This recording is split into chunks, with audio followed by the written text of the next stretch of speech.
On va revenir maintenant à la presse française. Comment les photographes de faits divers travaillent-ils sur les faits divers hautement médiatisés? Quelles sont leurs règles? Quelles sont leurs limites? Question de cette émission, mais d'abord avec vous, Perrine Dutreil. Petit rappel pour nos jeunes téléspectateurs de ce qu'a été l'affaire Grégory, puisque c'est de l'affaire Grégory dont il va être principalement question aujourd'hui. Oui, cette affaire Grégory, du nom de ce petit garçon de 4 ans dont tout le monde connaît le visage souriant, commence donc le soir du 16 octobre 84 dans les Vosges, quand on retrouve dans la Vologne le corps de Grégory Villemain, pieds et poings liés. Alors l'image est choquante et l'enterrement du petit garçon va attirer la foule, les photographes et les caméras. Il faut dire que ce fait divers est particulièrement sordide. Le meurtre est revendiqué par un mystérieux corbeau qui menaçait depuis plusieurs années la famille Villemain à coups de lettres et d'appels anonymes. Très vite, les témoignages cruciaux de cette jeune femme rousse, Muriel Boll, qui pourtant se rétractera 3 jours plus tard devant les journalistes toujours, accuse Bernard Laroche, un cousin de la famille, d'être le ravisseur de Grégory. Laroche est arrêté sur son lieu de travail devant les caméras. Il sort de prison au bout de 3 mois. Les caméras sont d'ailleurs toujours là, mais il reste inculpé d'assassinat. Les soupçons se tournent alors vers Christine, la mère de Grégory, que les experts en écriture désignent comme pouvant être le corbeau. La presse suit cette thèse et s'acharne sur elle. Fin mars 85, le père de Grégory, Jean-Marie, qui reste persuadé de la culpabilité de Laroche et le confie d'ailleurs aux journalistes, abat son cousin d'un coup de fusil. On voit ici les images de la reconstitution. Jean-Marie est écroué. Puis c'est Christine, enceinte de 6 mois, qui est à son tour inculpée et incarcérée pour l'assassinat de son propre enfant. Au bout de 10 jours, elle est pourtant remise en liberté et placée sous contrôle judiciaire. Suivra une très longue instruction à rebondissement qui aboutit en 93 à un non-lieu en faveur de Christine Villemain. La justice a conclu à une absence de charge contre elle. Quant à Jean-Marie, il est condamné en décembre de la même année à 5 ans de prison, dont 1 avec sursis pour le meurtre de Bernard Laroche. Le dossier est clos depuis 2001, mais sauf nouvel élément qui pourrait rouvrir l'enquête, l'affaire Grégory sera prescrite en 2011. Voilà, en 2011, dans 5 ans. Alors là, on vient de raconter l'histoire uniquement avec des images de télévision, parce qu'il y avait beaucoup de caméramens. La présence du journal télévisé était déjà très forte à l'époque de l'affaire. Il y avait aussi beaucoup de photographes, on va en parler. Vous étiez là pour la radio Europe 1, dont vous étiez correspondante dans l'Est à l'époque. Bon, c'est une affaire qui vous a marqué à vie, oui. On peut le dire, oui. Qui vous a dégoûté du métier de journaliste. Oui, qui m'a fait quitter le métier. C'est pas tellement le terme dégoût, c'est que j'ai perdu à peu près tous mes repères pendant ces années-là. Donc voilà, une fois que j'en avais plus, j'étais un peu déboussolée. Donc pour les retrouver un peu, vous avez écrit un livre, voilà. le Bûcher des Innocents, qui est resté un livre de référence sur cette affaire-là. Et au-delà de cette affaire-là, sur la police, la justice et les médias, c'est notamment, d'après ce livre, qui a été adapté la série diffusée par France 3 ce week-end. Pourquoi avoir vendu les droits de votre livre à France 3? Pourquoi faire aujourd'hui ce téléfilm alors qu'on n'est que 20 ans après l'affaire, donc quasiment tous les protagonistes sont encore vivants, au risque de rouvrir les plaies, parce que ce téléfilm va rouvrir des plaies? Alors, fin 2002, début 2003, il y avait des bruits convergents que TF1, notamment, pas seulement, mais TF1 envisageait de porter à l'écran cette affaire. Dans la série des grands faits divers qu'ils ont décidé d'adapter, comme on en a vu quelques exemplaires déjà. Comme tout le monde, comme tous les protagonistes de cette histoire, j'ai suivi ça avec inquiétude, en me disant, mon Dieu, effectivement, le silence est revenu, les gens ont reconstruit leur vie, ça va être terrible.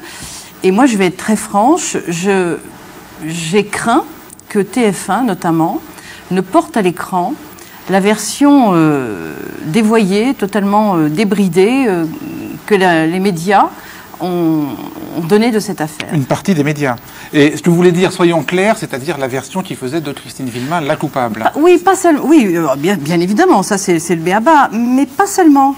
Pas seulement. Moi, personnellement, je considère que TF1 est une chaîne qui n'a pas de mémoire, qui est dans le temps présent, qui ne se soucie pas de mémoire, dont chaque chose éclate chaque jour pour ne pas rester. D'accord. Cela dit, est-ce qu'on avait des éléments qui permettaient vraiment de craindre à l'époque que TF1 porte cette version-là à l'écran? Qu'est-ce qu'on en savait? Eh bien, moi, j'ai rencontré quelques temps plus tard une journaliste qui est une de mes bonnes amies, avec laquelle j'ai été d'ailleurs en froid quelque temps à la suite de ça, qui avait été pressentie pour élaborer un scénario. Elle était sûrement pas seule, mais elle était là. Et elle m'a dit ça, nous en avons discuté. Et dans la conversation, elle m'a dit, il va bien falloir lui faire quelque chose à Christine. Et je me suis dit, oh là là, qu'est-ce que c'est que cette attention il va bien falloir faire quelque chose, à X, Y ou Z. La phrase était peut-être maladroite, je ne sais pas.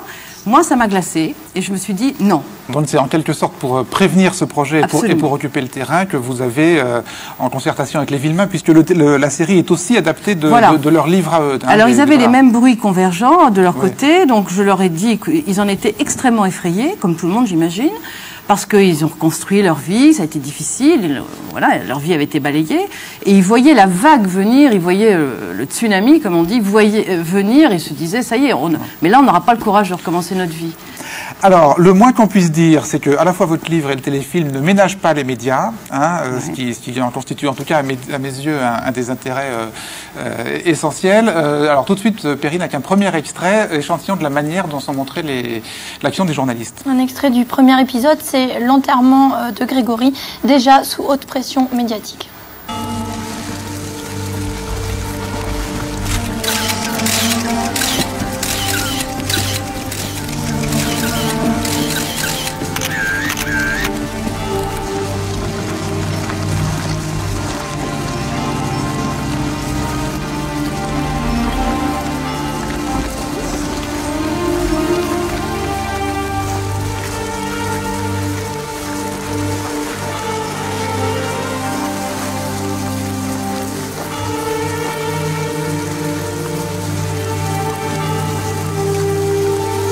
Prions, mes frères.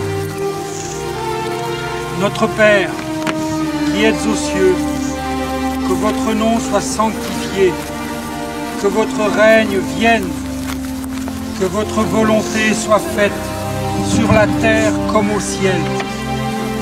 Donnez-nous aujourd'hui notre pain de ce jour et pardonnez nos offenses comme nous pardonnons à ceux qui nous ont offensés. Le Tubib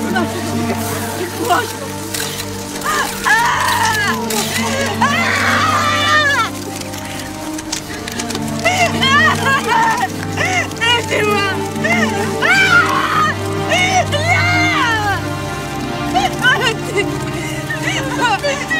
Tu sais, on en a vu des mères faire du cinéma dans un cimetière. Pardon? C'est elle. C'est eux. Alors on a aperçu votre personnage, Laurence, alors jeune journaliste pour Europe 1, en compagnie de Jean-Michel Bézina, qui était à l'époque le correspondant pour RTL, donc votre concurrent direct, et correspondant également pour beaucoup d'autres organes de presse. Et pendant toute cette période, il a défendu l'idée de la culpabilité de Christine Villemain. On a également aperçu votre personnage, Jean Kerr, que l'on voit là avec son appareil photo. Voilà, là c'est vous. Hein. Alors, je précise que le téléfilm, vous ne l'avez pas encore vu? Non, on m'a interdit de le voir d'ailleurs, parce que je suis un des protagonistes de l'affaire. J'ai trouvé que c'était très élégant de la part de la production, je le dis en passant. Voilà, la production n'a pas souhaité que les protagonistes puissent le voir avant la diffusion. Voilà. Je pense qu'ils devaient craindre les procès. Enfin, certainement, certainement. Donc, vous venez d'en voir pour la première fois un extrait, là? Oui. Bah, votre réaction... Je me découvre à l'écran. C'est ressemblant, hein, avec oui, quelques 20 ans de moins. Et ça vous paraît conforme à ce que vous avez vécu à l'époque? Là, ce tout premier extrait, là? Oui, le peu que j'ai vu, effectivement, que l'enterrement, ça a été, je veux dire, ça a été une mêlée générale de toute la presse qui était arrivée. Parce que moi, je dois dire que je suis arrivé un des premiers. Bézina est arrivé le premier. Moi, je suis arrivé le 18, donc 2 jours après la mort du petit. Et j'étais en première ligne. Paris Match m'a dit, va faire un petit tour là-bas. Il y a un gosse qui est mort dans la Vologne. T'en as pour quelques jours. Je croyais partir 5 jours. Je suis resté 1 an sur l'affaire. Alors, en même temps, est-ce que vous êtes conscient, je sais pas, j'aimerais vous faire réagir à l'image des photographes qui est donnée là dans l'extrait. Parce que, est-ce que vous êtes conscient que c'est une image qui peut être choquante pour beaucoup de gens? Par exemple, de voir comme ça, comment tous les photographes déclenchent au moment où Christine a son malaise. C'est une image... C'est la réalité. C'était la réalité, parce qu'on voulait tous ramener la photo, l'image, le cliché. Vous savez, les rédactions, quand elles envoient des reporters photographes comme ça, il faut assumer, si on n'a pas la bonne photo, pourquoi j'étais mal placé, pourquoi tu ne l'as pas fait. Ouais. On ne peut pas faire trop de sentiments non plus sur les faits divers. Non mais vous dites il faut assumer, c'est la règle du jeu. Assumer, mais en même temps, c'est vrai que c'est ce type d'images qui peuvent nourrir dans le public l'équivalence journaliste égale charognard, quoi. Parce que c'est un peu... Non mais les rédactions nous poussent... les rédactions nous poussent à ramener. Il faut ramener. Imaginez-vous Paris Match, le poids des mots, des photos de l'époque, faire un papier sans photo, mais c'est un scandale. Et, ça va à la corbeille. Il fallait ramener le document. Moi, chaque semaine, quand j'étais sur place là-bas, j'étais en train de me dire qu'est-ce que je vais ramener comme photo pour la semaine suivante, parce qu'il y a un papier qui va passer. Vous voyez, il fallait nourrir. Il fallait nourrir parce qu'on vous en demandait. Alors, il y a un terme qui est pas très beau qu'on appelle le racket photo. Mais le racket photo, j'ai peut-être été un des premiers justement à l'utiliser, ce mot. Parce que c'est vrai, il fallait ramener des photos de famille, des photos d'enfants, des victimes, du meurtrier, des témoins. C'est quoi le racket photo? Le racket photo, c'est demander à la famille, soit de la victime, soit du meurtrier, du pseudo-meurtrier, comme Laroche par exemple, des photos en situation de... Et pourquoi racket? Pourquoi racket? On appelle ça racket parce que c'est... On les menace? On ne les vole pas. Non. C'est un mot qui est un peu galvaudé par la presse, mais entre nous, on dit « t'as fait un bon racket ». Voilà, c'est un mot... Mais moi, je veux assumer parce que c'est un mot qu'on emploie dans la presse. On ne dit pas, on dit récup. On dit « t'as fait une bonne récup ». Mais des fois, on dit « t'as fait un racket photo formidable, tu ramènes toutes les photos, aucun jour ». Moi, j'ai fait je veux dire, je sais pas que je m'en enorgueillis, mais j'ai fait des faits divers où j'arrivais le premier, comme sur l'affaire Grégory, où j'ai vraiment récupéré toutes les photos. Il n'y avait plus de photos sur le marché de la presse. Alors imaginez-vous les agences de presse qui disaient « Oh, il y a Jean-Pierre qui est sur le coup, il a piqué toutes les photos ». Je ne les piquais pas, on me les donnait. Laurence Lacour, votre réaction, témoignage de Jean-Pierre qui, encore aujourd'hui, 20 ans après, assume avec une totale franchise qui a été... c'est au moins son mérite à Jean, c'est qu'effectivement il assume. Ouais. Évidemment, moi je ne faisais pas de photos, mais j'étais quand même là au même titre que lui pour voir le même événement. Il y a deux volets dans ce que dit Jean. Il y a effectivement l'événement brut, qui sont les faits criminels tels qu'ils sont connus le premier soir, qui peuvent justifier notre arrivée, qui peuvent justifier notre intrusion. Mais après, il y a le feuilleton. C'est autre chose, ça. C'est-à-dire, un enfant est mort, ok, bon, il est enterré. Déjà, a priori, c'est quand même une cérémonie privée. Bon, je sais bien qu'il y a le belle lurette qu'elle n'a plus ce caractère privé. Laurence, vous y êtes aussi, hein. Mais attendez, j'ai commencé par analyser mon propre comportement et mes propres erreurs. On est quand même 22 ans plus tard, on peut avoir évolué. Il faut illustrer quand même pour oui, mais c'est ça. Alors, ça veut dire quoi? Ça veut dire qu'aujourd'hui, 22 ans après, vous vous dites, j'aurais pas dû y aller à l'enterrement, ma place n'y était pas, ma place en tant que journaliste n'y était pas? Pour moi, c'est une espèce d'autre vie avec une autre personne, donc je vais pas... elle a fait ce que... Enfin, Et alors, elle aurait pas dû y aller? Pour Europe 1, dans le cadre de l'époque, si, il fallait y aller. Et j'ai fait d'autres choses, même qui parfois peut-être pouvaient être plus limites, je ne sais pas. Mais ce qui est sûr, c'est que moi, ce qui me gêne, c'est pas tant cette phase-là, c'est après. La construction systématique du feuilleton, avec ce que ça induit dans l'esprit du public, et ce que ça peut induire dans l'esprit des juges, et ce que ça peut avoir comme conséquence sur l'issue judiciaire. Vous êtes resté 1 an, vous l'avez dit, donc vous avez fait un nombre considérable de photos. On va commencer, Perrine, à passer en vue les photos de Jean-Pierre. Oui, on va voir quelques photos, notamment du couple Villemain, puisque vous êtes devenus très proches d'eux. Alors cette première, là, vous vous en souvenez? Cette photo-là, je l'ai faite chez les parents Villemain, chez Albert et Monique, et j'étais évidemment exclusif, parce que l'exclusivité, c'était important pour Paris Match. Quand je ramenais des photos, il ne fallait pas qu'une agence de presse passe avant moi ou derrière moi. Alors comment vous faites? Non mais alors, ça fait plusieurs fois depuis le début de cette émission que vous dites j'étais le premier, là j'étais le premier, là j'étais le seul, là j'étais exclusif. C'est le critère de match. Moi ce que je voulais c'était illustrer Paris Match et être le seul à ramener la photo. Et alors là par exemple, comment vous faites pour être le premier? Là je suis rentré et, c'est vrai que quelques jours avant, on en parlera peut-être tout à l'heure, j'ai fait les photos de la chambre de Grégory. Pour moi, c'était un grand moment. C'était même émouvant, vous voyez, 22 ans après, je suis encore ému en voyant la main de Jean-Marie Villemain avec sa clé qui ouvre la porte de la chambre de l'enfant et qui me dit « Faites une photo, mais dépêchez-vous ». Bon, j'ai fait 3 flashs. Il a refermé la porte. On la voit là, on la voit derrière vous. Là. On la voit derrière moi, la photo, oui. Mais c'était émouvant. Je me suis dit, tu as une plaque, on appelle ça une plaque dans le métier, tu as une plaque formidable. C'est quoi une Personne n'a vu la plaque. Ah oui, une plaque, c'est un cliché, c'est une double. Ouais. Pour moi, une plaque, c'est une double page dans Paris Match. Je me suis dit, tu as une photo formidable, personne ne connaît la chambre, il n'y a que toi, mais c'était un grand moment. On va pas toutes les passer en vue, Jean-Pierre. Celle-là aussi, c'est un moment dramatique, ça. Voilà. Mais là encore avec un petit trucage, puisque c'est vous qui avez agrandi la photo de Grégory. Oui. Alors d'abord, cette photo-là, j'étais le premier à la récupérer, et je le dis. J'ai dit à Jean-Marie Christine, ouvrez votre chalet. On va faire une photo. Et Christine m'a dit, dépêche-toi, Jean, parce que je me sens pas bien. Et je lui ai mis la photo dans les bras. Et j'ai fait un film entier. J'ai fait 36 poses de Christine avec la photo. Et à la fin, elle m'a dit, je me sens mal, je vais m'évanouir. Je l'ai retenue, je croyais qu'elle allait tomber dans les pommes, comme on dit vulgairement. Ça, c'est une photo. Vous n'avez jamais senti que vous leur faisiez violence et que dans l'état de bouleversement où ils étaient, ils n'étaient pas capables de vous résister, mais que vous leur faisiez violence quand même? J'étais dans un état second, parce que eux aussi, hein. J'étais, je sais, comme eux, parce que moi j'avais besoin d'eux, ils avaient besoin de moi. Vous savez ce qu'ils m'ont dit plusieurs fois? Heureusement que tu es là, Jean, tu es un détective privé pour nous, tu vas à la pêche, tu vas à l'information. L'autre aspect, c'est que vous leur avez apporté des informations, mais on y viendra plus tard. Laurence. Voilà. Ce qui est intéressant autour du cas de Jean, c'est que ça pose quand même un certain nombre de questions. Comment ces gens-là étaient-ils informés du contenu de l'enquête et du contenu du dossier? Les Villemain. Hein. Voilà. Ouais. Pas bien, mal, le juge ne les recevait pas, il estimait pas sans doute nécessaire de les tenir au courant de l'évolution de l'enquête. Garot disait rien. Leur avocat était à Paris. Ils ont eu un avocat, hein, très vite. D'ailleurs, un avocat avec lequel ils ont été mis en relation par Europe 1. On est bien d'accord. Mais juste pour terminer là-dessus, donc ils savent pas ce qui se passe. Et puis ils sont quand même concernés, ils voudraient bien savoir ce qui se passe dans l'enquête sur la mort de leur petit garçon. Jean a quand même l'âge d'être leur père. Donc c'est sûr que, comme c'est en plus un enquêteur vraiment de terrain, à la limite du détective, eux, en quête d'information... Ils avaient confiance en moi, il faut le dire. Ils avaient intérêt à avoir confiance en toi aussi, parce qu'ils savaient bien que toi, tu traînais dans la vallée, tu ramenais tout ce qui était possible de ramener. Ouais, mais c'est aussi comme ça qu'il y a jamais trahi, moi. Jamais trahi. Oui, mais ça pose quand même la question de l'information des victimes dans un dossier. Il y avait du donnant-donnant. C'est-à-dire que ce que vous dites, c'est que si les Villemain se sont prêtés à la pause pour les photos de Jean-Pierre, c'est parce qu'en échange, vous leur rapportez quelque chose. Vous leur donniez des infos. Perrine, encore une photo. Une photo de Christine publiée en couve de match en mai 85 où vous avez surpris Christine Villemain au palais de justice d'Épinal. On va la voir, voilà. Racontez-nous comment vous avez pris cette photo. Écoutez, je trouve que Christine Villemain est amaigrie sur la photo parce qu'elle elle est soupçonnée, elle va être inculpée en même temps.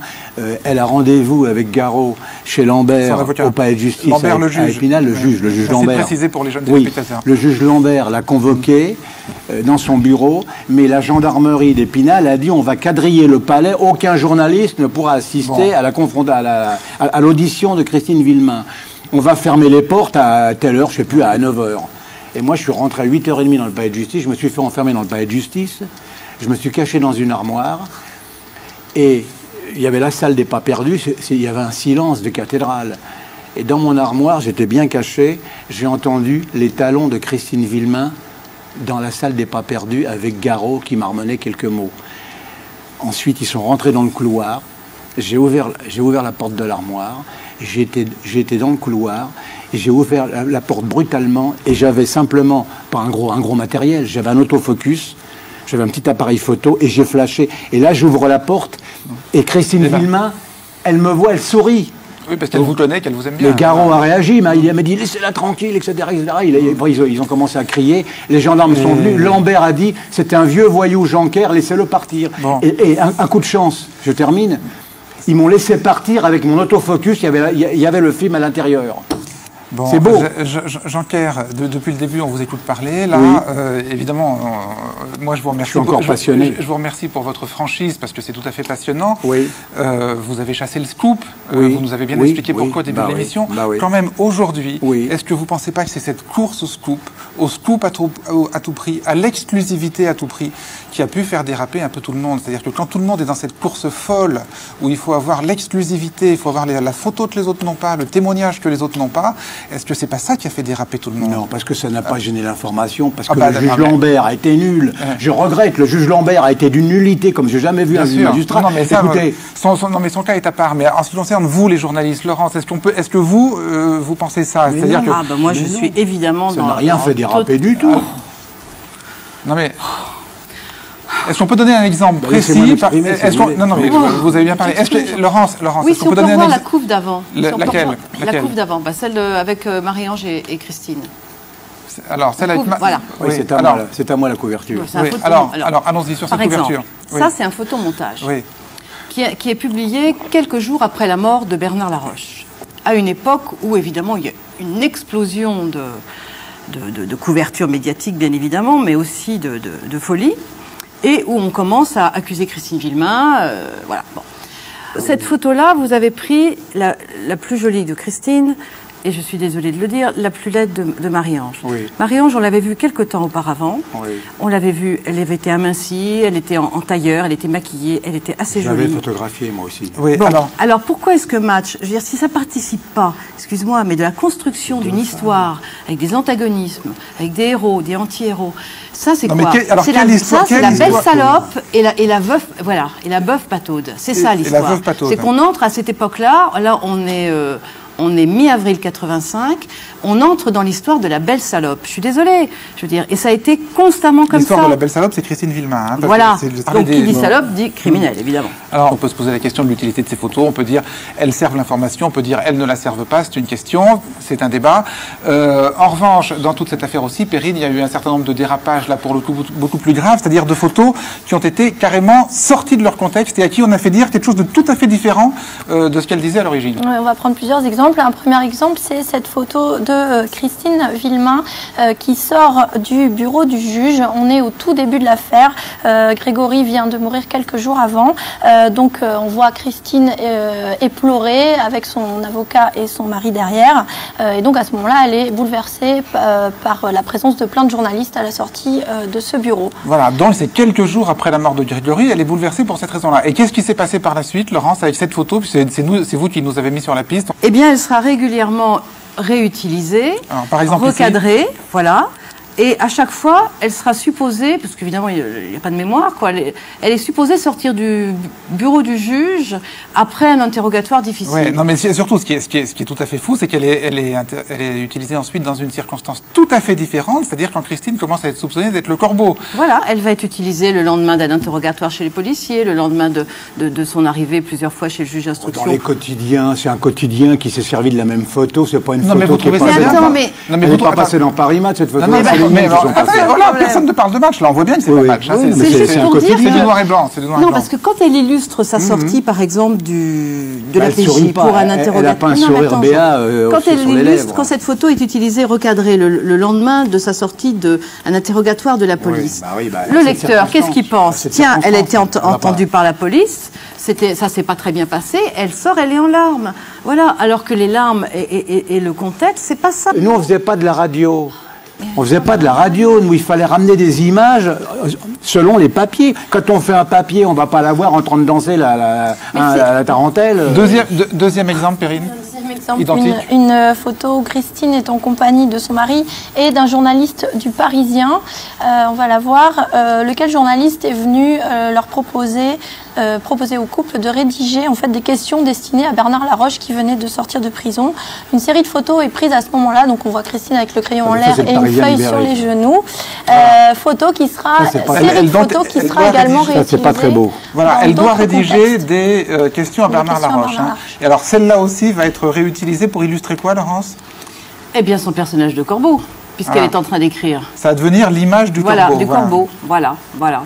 Et alors, le contexte, c'est quoi? C'est Bernard Laroche vient d'être libéré. Les journalistes du Parisien lancent l'idée que les deux couples se rencontrent pour discuter.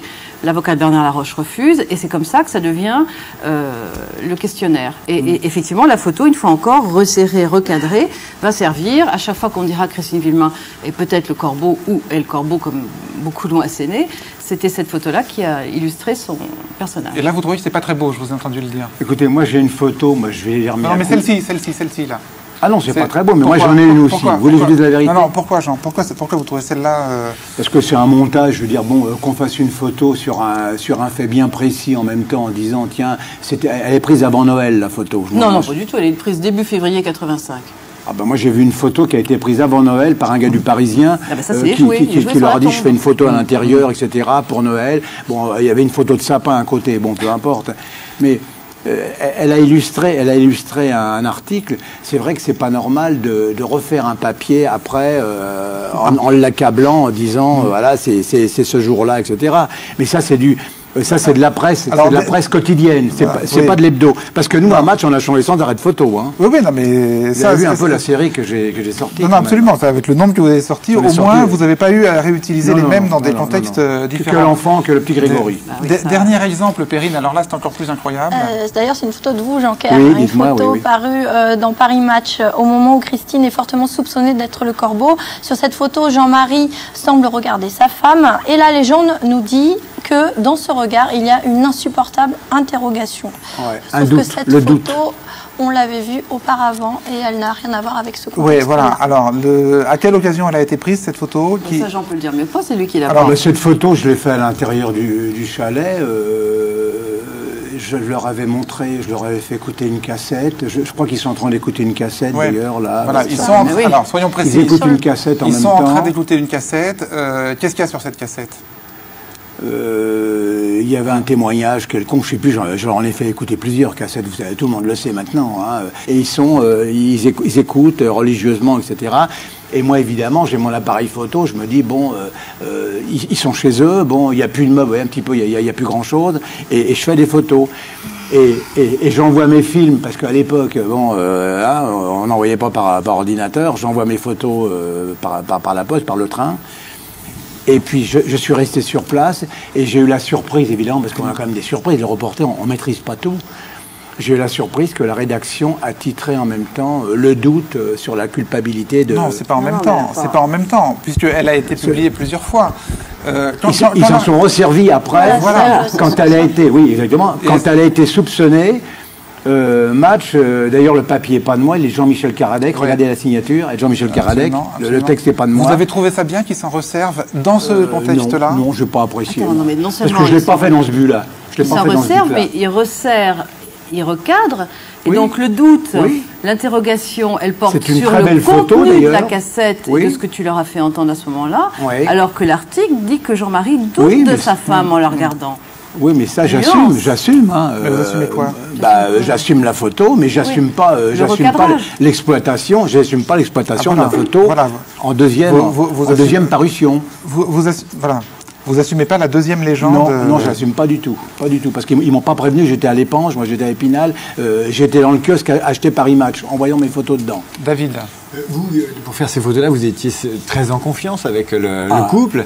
Quand il y avait un raté comme ça d'interprétation de la photo, ou quand ils voyaient les photos... Ils m'en parlaient, moi. Ben justement, est-ce qu'ils vous engueulaient en disant « Mais t'as vu ce que Match fait avec nos photos ?» Bien sûr qu'ils m'ont engueulé.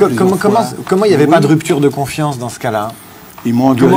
Comment vous les gardiez avec vous? De toute façon, on a confiance en toi, et Paris Match, il y a des moments, il déborde un petit peu. J'ai dit oui, mais moi je ne peux pas tout maîtriser. Moi je maîtrise ce que je fais, ce que j'envoie et ce que j'écris. Mais s'il y a une deuxième exploitation des photos avec d'autres légendes, moi j'y peux rien. Moi c'est la rédaction en chef. Et je critique pas, mais c'est leur rôle. Nous, les reporters, on produit, on envoie des textes et des photos, et après, c'est la rédaction qui fait la mise en page. Il ne risquait pas d'aller se plaindre auprès de Jean. C'est paru le matin de l'assassinat de Bernard Laroche. Ça, là, la photo recadrée. Non, mais le reste du temps, parce que mais non, mais après, il ne se parle plus. Jean-Marie Villemain, il va en prison, c'est fini. Non, mais moi, j'ai Christine. Oui, tu as Christine une fois. Ah non, j'ai fait plusieurs papiers de Christine. Ah, mais les papiers, j'ai téléphoné. Parce qu'à vous entendre, on dirait qu'il y a une espèce de compagnonnage par téléphone. Non, mais attendez, je voudrais quand même revenir là-dessus. Ça paraît le matin du 29 mars. non plus. Mais c'est pas ça le problème, mais c'est l'impact. Ils l'ont vu. Ça paraît, ils le voient le matin. Et alors? Ils le voient le matin, avec tout ce qu'il y a dans le papier, patati patata, et il le tue à 13h. Monsieur François qui déclenche la mort de Laroche, c'est n'importe quoi. Mais j'ai pas dit que ça déclenchait. Si c'est comme ça qu'on fait de la radio, bah bravo. Bon, en tout cas, elle fait plus de radio. Non, elle fait plus de radio. 18 ans, je fais plus de radio. Elle ne fait plus de radio. Une dernière question, Jean-Claire. Oui. Si aujourd'hui c'était à refaire, la couverture de l'affaire Grégory, vous feriez tout pareil, ou il y a des choses que vous feriez plus ou que vous feriez différemment? Je me méfierais quand même. Je referais sûrement beaucoup de photos. J'aurais certainement le même rôle, parce que je suis un journaliste d'investigation dans l'âme. J'estime que j'ai apporté quelque chose dans l'enquête. Il y a même Garot qui a dit une fois, heureusement qu'il y avait Jonker, ce journaliste à l'américaine. Voilà ce qu'il a dit au cours d'une conférence. Donc, tout pareil. Donc, tout pareil, mais je serai un peu plus prudent pour faire écouter des cassettes à Jean-Marie et Christine Villemain. Voilà, puisque voilà, j'irai sur la pointe des pieds, parce que je n'ai pas maîtrisé leur réaction. Ce soir-là, vous n'en avez pas parlé, la fameuse soirée où j'ai empêché de tuer Bernard Laroche, qu'on a appelé la nuit du cauchemar. On va résumer l'affaire d'une manière très simple. C'est Oui. vous qui leur avez fait écouter un témoignage qui était accablant. Mais je l'ai dit au procès. On va juste résumer très rapidement pour les téléspectateurs. Absolument. Qui était accablant pour Bernard Laroche. Oui. Et c'est à la suite de l'audition de ce témoignage que vous lui aviez fait écouter, que plusieurs semaines plus tard... ça dure 1h30 les cassettes quand même. Que plusieurs semaines plus tard, Jean-Marie Villemain mois plus tard, c'est bien ce que je disais, est allé tuer Bernard Laroche. Et ça, c'est l'épisode que vous verrez si vous regardez le téléfilm de France 3. Je ne sais plus si c'est dimanche soir ou lundi soir. C'est dans un de ces épisodes-là. Voilà. J'espère en tout cas que si vous avez choisi de regarder ce téléfilm, vous le verrez peut-être un peu différemment avec les compléments que nous vous avons apportés autour de ce plateau. Et si vous voulez prolonger votre vision du téléfilm, le livre de Laurence Lacour, livre de référence, dont il arrive, dont le téléfilm est l'adaptation Le bûcher des innocents. Merci à tous les deux. Chloé Delhomme, forum